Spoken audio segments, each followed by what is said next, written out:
What's up, Nerf Nation? I'm Naptown Nerf, and today I'm bringing you an unboxing and review of the Nerf Rival Khaos. Okay guys, let's take a look at this awesome box. The picture of the blaster is really cool. I mean, they got this like super glossy, and it's, I don't even know what they've done, but you can feel like the difference between like this part and the actual blaster, the picture. It's really cool. Love the boxes for the Rival line. I love that they don't show you the blaster, like it's not an open face box. It's in, the blaster's enclosed. I love the black box. I just think it looks really classy and really cool. You know, it's got the ball over here that you can kind of feel the so I think that's smart that they do that, and allow the customers or the parents to touch the ball and kind of feel what the ammunition feels like. So this is designed for kids 14 plus, so a little older group than normal Nerf blasters, which is usually 8 plus.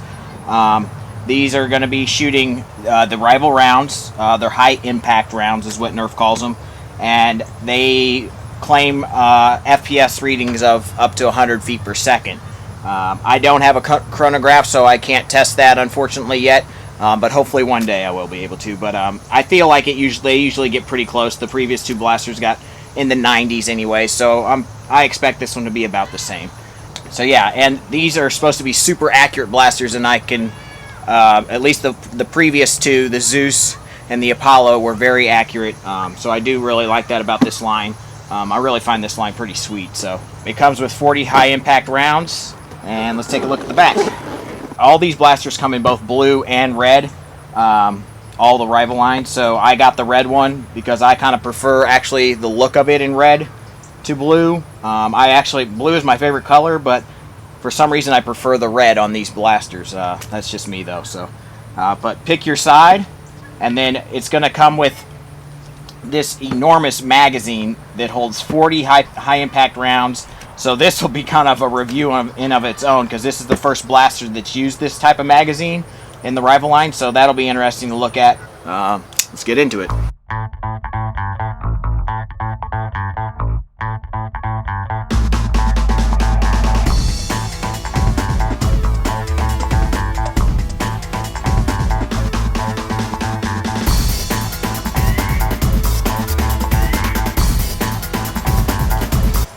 Okay, so we're going to unscrew this right here to get to the batteries. Just undo that with a screwdriver. Does that come out? Okay, maybe not. Hopefully it doesn't. Yeah, it should stay in there, so don't take it all the way out. The screw should stay in. And you just pull back, just like I did there. You just pull back and lift up. And then out comes this tray, which holds all your batteries. So we're going to put the batteries in here. We got 6 brand new ones.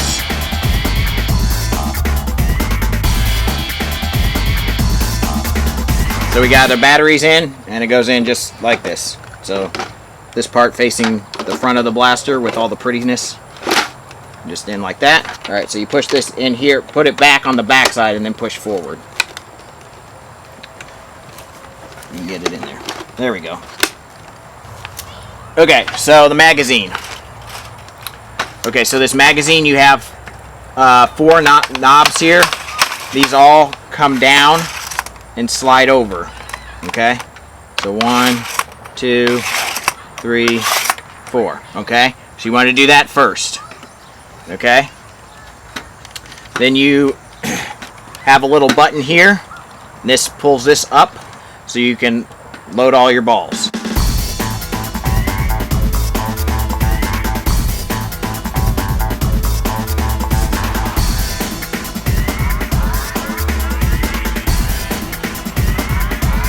Okay, and then we shut that, you know, and then you just push this button down, I believe, and that pops them up, and now you're ready to go. Okay, simple as that. Okay guys, I just wanted to measure this humongous magazine real quick. Basically it's 5.5 inches wide.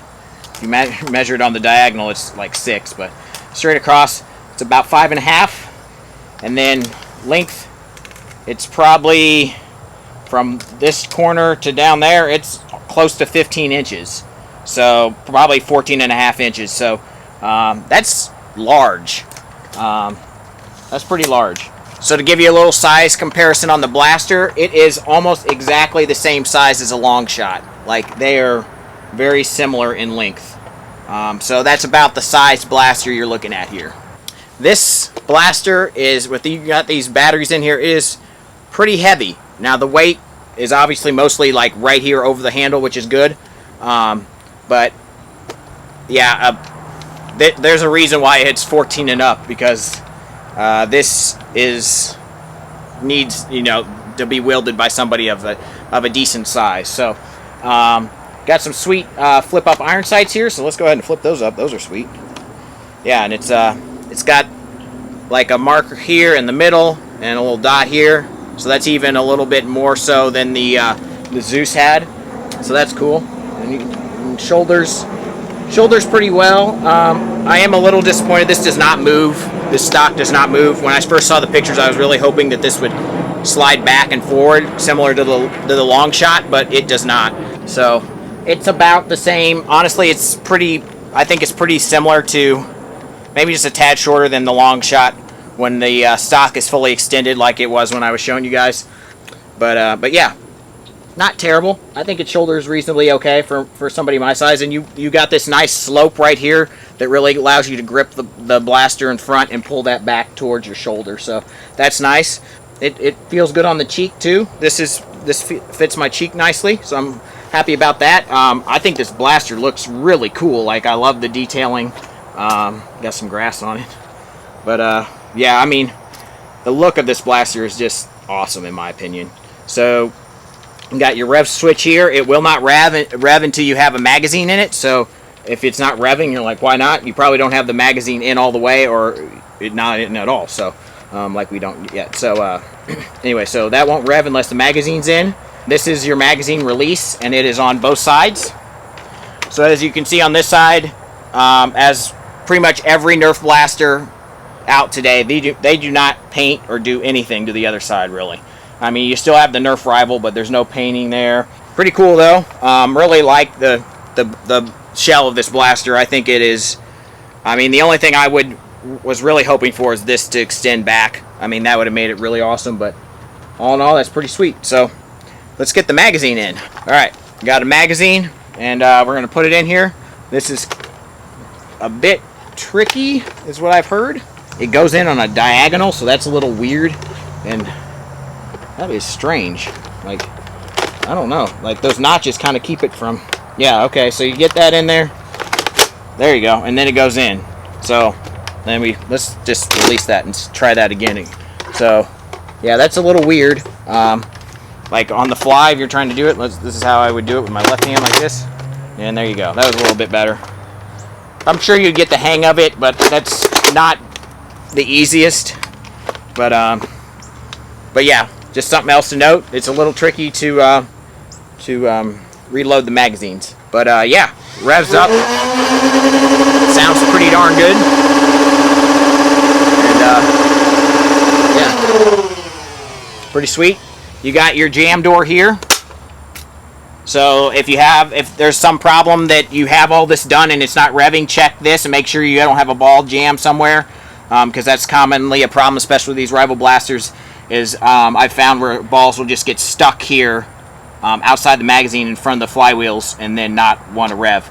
Might not have that same problem with this sort of loading system, but I don't know yet. So obviously we have a nice big tactical rail up here, and then you have a small tactical rail down here. Grip is very comfortable, very large, super comfortable, great grip.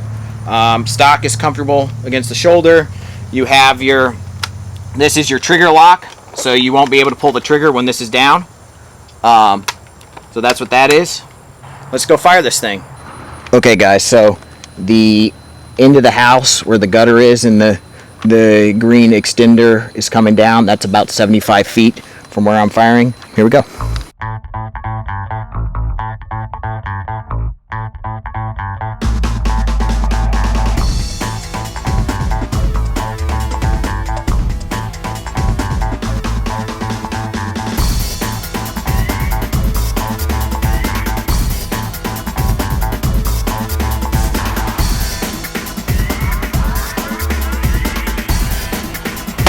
Okay guys, that was a lot of fun. This blaster is definitely a fun blaster.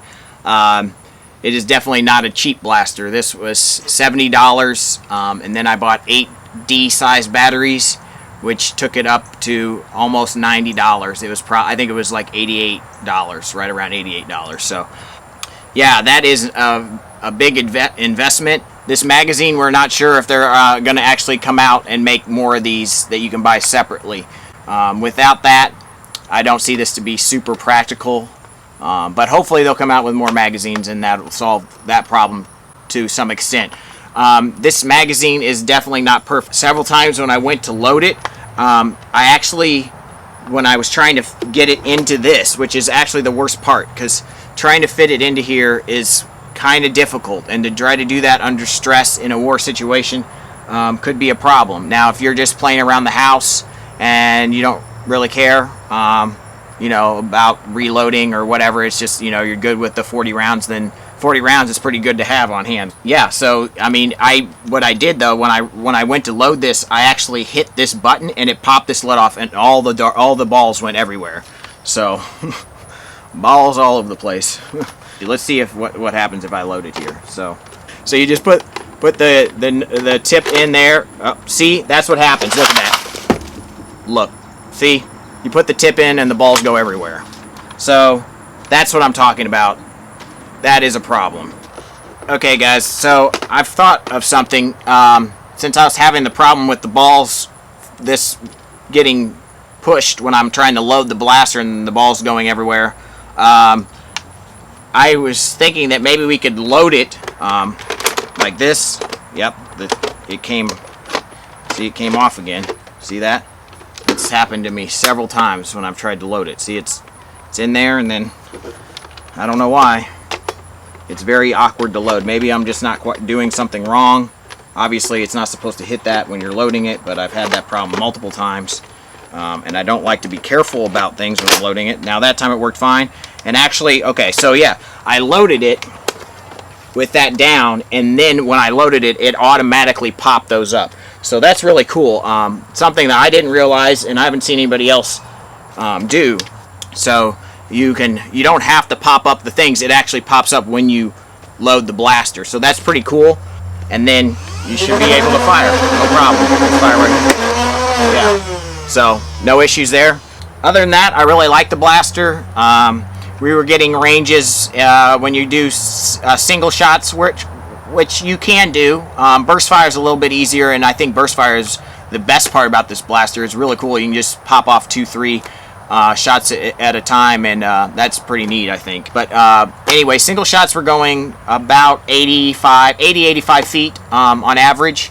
When you did burst fire, it's probably about 75. With the second and third shots dropping a little bit shorter, probably 70 to 75, and that first shot was still probably getting about 80-85 feet. So yeah, something to note when you're doing, and then when you went full auto, the ranges were greatly decreased. To be expected, but also something that you should know if you're purchasing this blaster, because obviously one of the main features of this blaster is it's fully automatic. So with that, guys, I just want to say thank you for watching. Please like, subscribe, and share, and hopefully I'll see you in the next video, and as always, peace out, guys.